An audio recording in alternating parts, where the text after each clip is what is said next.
elements are non-Nigerians who move through the ECOWAS territory region, yes, into Nigeria. Is that true? What happened is, you see, as I've said, now we are having an ethnic war.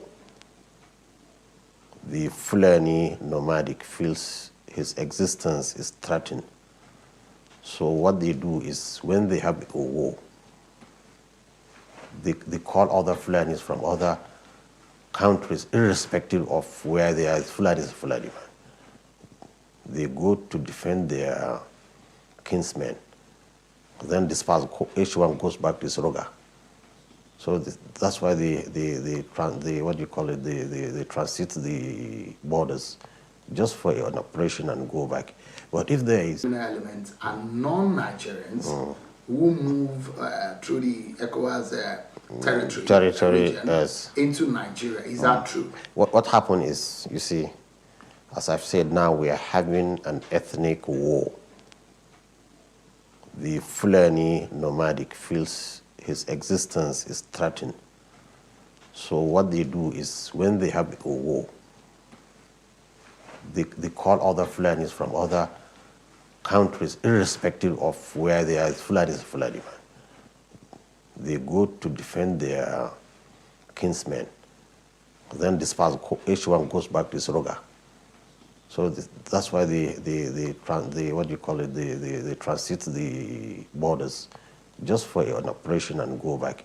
But if there is elements are non-Nigerians who move through the ECOWAS territory region, yes, into Nigeria, is that true? What happened is, you see, as I've said, now we are having an ethnic war. The Fulani nomadic feels his existence is threatened. So what they do is, when they have a war, they call other Fulanis from other countries, irrespective of where they are. Fulani is Fulani. They go to defend their kinsmen. Then disperse. Each one goes back to Soroga. So that's why they what do you call it? They transit the borders just for an operation and go back. But if there is kidnapping of nearly 300 schoolgirls in Nigeria, the leader of the militant Islamist group responsible for their abduction appeared in a new video. As Deborah Pata reports, he's mocking the international campaign to free those girls. Good morning. It's been 3 months since the girls were kidnapped, and in those 90 days, the Nigerian government appears to be no closer to finding them. The global social media campaign to bring the over 200 schoolgirls safely back home has been met with scorn and derision in this new video rant from Boko Haram leader Abubakar Shekau. Bring back our girls. Oh, bring back our army. Bring back our army. Jonathan, girl, Christian, bring back our army. Bring back our army refers to Boko Haram's demand for a prisoner swap in exchange for the kidnapped girls. Jonathan is Nigeria's president, Goodluck Jonathan, whose government has so far failed to secure the safe return of the schoolgirls. Negotiations for their release have stalled, but it's hoped they could be revived again. The last proof of life of the kidnapped girls was a video released by Boko Haram 2 months ago. It's believed the girls have all been taken across the border to neighboring African countries. The latest taunting video is being seen as a direct snub to Malala Yousafzai, the young Pakistani girl shot by the Taliban for daring to seek an education. She visited the... Yes, my people, as it dey hot, it don't happen. No. So, Boko Haram was a calculated game just to export our milestone from Sabisa Forest straight to international market. And this man explained in this video that as at 1999, waiting the former president of Libya and he see for this Sabisa Forest is enough to change Nigeria and it's enough to produce 10 Dubai. How? They don't too fool us in this country. Please, my brother family, just share this video. Let the world see what's going on. Just calculate this thing. Since 1999 according to 2023, or let me just say 2022, you will know how much don't come out from Sabisa Forest. So they destroy tortoises and mosses just to create distraction while they export our milestone from Sabisa Forest to our international market. Oh, so Nigeria not only get oil, Nigeria still get a lot of milestone in Sabisa Forest. So did they thief our oil and did they thief our milestone through Boko Haram? Make I not talk too much. Share this video. Let's expose the secret. In 1995, the need to look for resources to run African states became an issue. Nigeria was more or less totally bankrupt. The need to run Nigeria became an issue. Salary payment was difficult. Then Libyan government, along with Germany, decided to utilize a satellite from a private satellite company that has shares of government of Germany in it. They discovered uranium in abundance and in high quality, well spread in Niger. Out of curiosity, that leader and other leaders decided to say, scratch part of Nigeria and let's take a look. They were shocked with what they discovered. In Northeast, they discovered a portion. And that portion, in part of Zambeza, leading to Lake Chad. What was deposited there, this is not hearsay. I was in Libya, I was in attendance, along with Nigeria's ambassador, 2 of us allowed. Then he was later told to go, and I was left alone, along with the Libyan leader and the German company and the owners of the satellite. What was kept there was capable of producing 10 Dubais, 1996. You can quote me in the eyes of this world, Mustafa said so. I'm not into rhetorics. I love this country, I stand for this country. We are already targeted and hated by numerous forces. But if that is what they should do for us rendering service to Nigeria, then definitely they have not started. What we discovered at that material time was a shocker. So I asked questions, as if I didn't understood what they were saying. The Libyan leader then, may so rest in peace, said, and I quote, I mean, what is in this place is enough for you to produce 10 Dubais, 1996. The product of this satellite was brought to Nigerian head of state by me. I brought the 2 metallic boxes. Where is it? Who took it? What happened? Where is the money? Now hold on. What might interest you is what I'm going to say. Nigeria is poor. Your industries are dead. But hear this. 1999, November 1st, I was in prison. They came to meet me in prison. And they asked me numerous questions on the way we were managing some certain things about Nigeria. I wouldn't want to mention. They mentioned some names and commanders they required to do some certain jobs for them. But the question I asked is, was it for Nigeria? At the end of the day, to cut the story short, is to tell you that Boko Haram was a calculated game.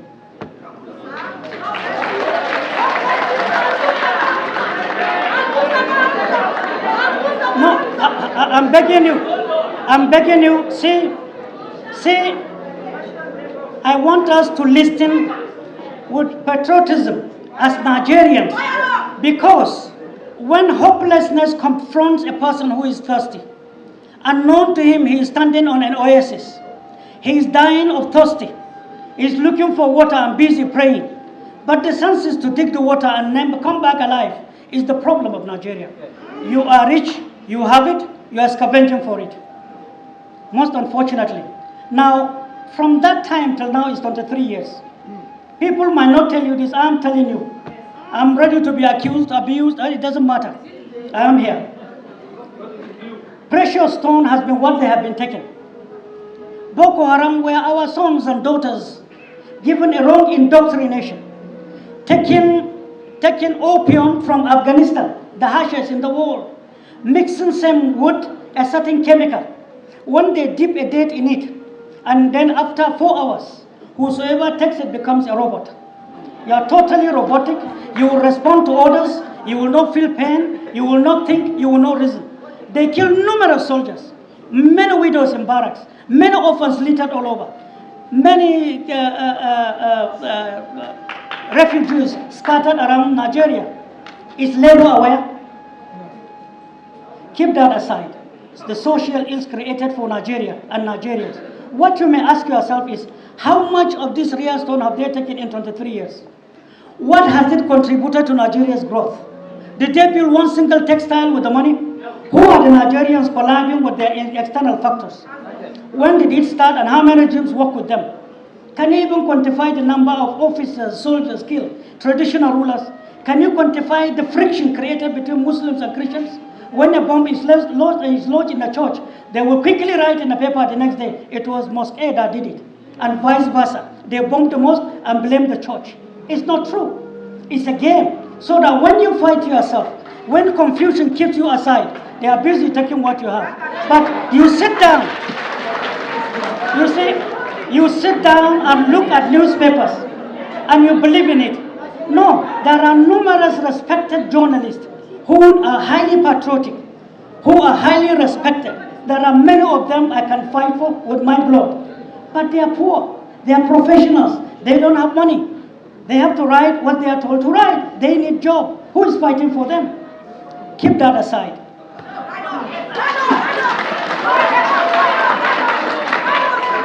My fellow Nigerians, we are all sitting down on a gunpowder, as you can see. The only question that is popping, one of the questions that is popping on my mind now is that, why is it that history continues to repeat itself? Why does history repeat itself? The only reason history is repeating itself because as I'm talking to you now, 200 people is being kidnapped in school, teenagers. Just like what happened in 2014, bring back our girls. So the only question now is that why is history repeating itself? Because what happened in 2014, it has happening again now. Just listening to this for enable me to abduction of students in northern Nigeria. While the Nigerian troops are on the trail to rescue the 287 students taken hostage from a government primary and secondary school in Kaduna State on Thursday last week, armed men have kidnapped 15 pupils from a boarding school in Sokoto. The men broke into the Islamic seminary in the village of Gidan Bakutso in Sokoto State on Saturday and seized 15 children from the hostel as they slept. It was the third incident of mass kidnapping in northern Nigeria since late last week, when more than 200 people, mostly women and children, were abducted by suspected fighters in Borno State. But before we bring in our panel of analysts on the show, let's take a listen to this. My country people, I am speechless. Shebi, I don't listen to what they happen for that nation, Nigeria. The question now is that why is history repeating itself again? Why is history repeating itself in Nigeria again? That is a question you have to ask. And every reasonable Nigeria needs to continue to ask the leaders. Why is it that history repeating itself again? Because 2014, 2014, this is what actually happened, whereby the Chibok girls were kidnapped. Everybody were crying foul. Bring back our guests. Bring back the guests. Even international community, all of them, we are singing, bring back our guests and all of that. And now, again, 2024, it's still happening again. You in as in asking, why is history repeating itself again? I want to make us to understand number one reason why history will continue to repeat itself is that there's lack of history education. There's lack of history education. Many Nigerians do not even have a good knowledge. They are not even informed. When somebody is not informed, it will be automatically disformed. So Nigerians, majority of Nigerians, do not even have a good knowledge of our history. And there is an history problem already. Why are people not allow the access to know their history, to know what is happening? Why would they be deprived? So that is why we will continue to see history repeating itself again and again. Because the most successful people in a society are people that make mistakes and could be able to learn from it. They didn't hide it. If they hide their history, they cannot learn from it. I don't know why Nigerian leaders are hiding history. There's lack of historical education in our educational system. As history is being removed from the school curriculum for many years, this may have contribute a loss of national identity and failure to learn from the past mistake. The past mistakes, as I've said, the most successful people in our society, in the whole world, are people that have made mistakes and could be able to learn from it. And also another reason that make history we continue to repeat itself like this again is ethnic and religious division. Nigeria is a diverse country with over 250 ethnic groups. Imagine that. And various religious affiliation. These differences have often been exploited by political elites, which have hijacked the nation and external force to create conflict and violence, such as Biafra War, the Niger Delta crisis, and Boko Haram insurgency. And another reason why history will continue to repeat itself is corruption and bad governance. Nigeria has been plagued by corruption and mismanagement of its abundant natural resources, especially oil. This has led like widespread poverty, inequality problem, and underdevelopment, as well as social unrest and discount among the masses. And another reason why history will continue to repeat itself again and again in Nigeria is external interference. Nigeria has also been influenced by foreign powers, ungodly powers, foreign, ungodly, unholy powers, and interests, and their interests, such as colonial legacy of Britain, the Cold War reverie of the US and the USSR, the colonial agenda of IMF and the World Bank, and the recent involvement of China and other emerging actors. These external forces have often shaped Nigeria politicians and economic policies, sometimes to detriment of its own sovereignty and development. These are the possible reasons why history will continue to repeat itself. I believe you will continue to know why history will continue to repeat himself, because history just repeats itself as I'm talking to you now. What actually happened 2014 has repeated itself again now. It was known and realized that internal and domestic security must be maintained by the Nigerian police.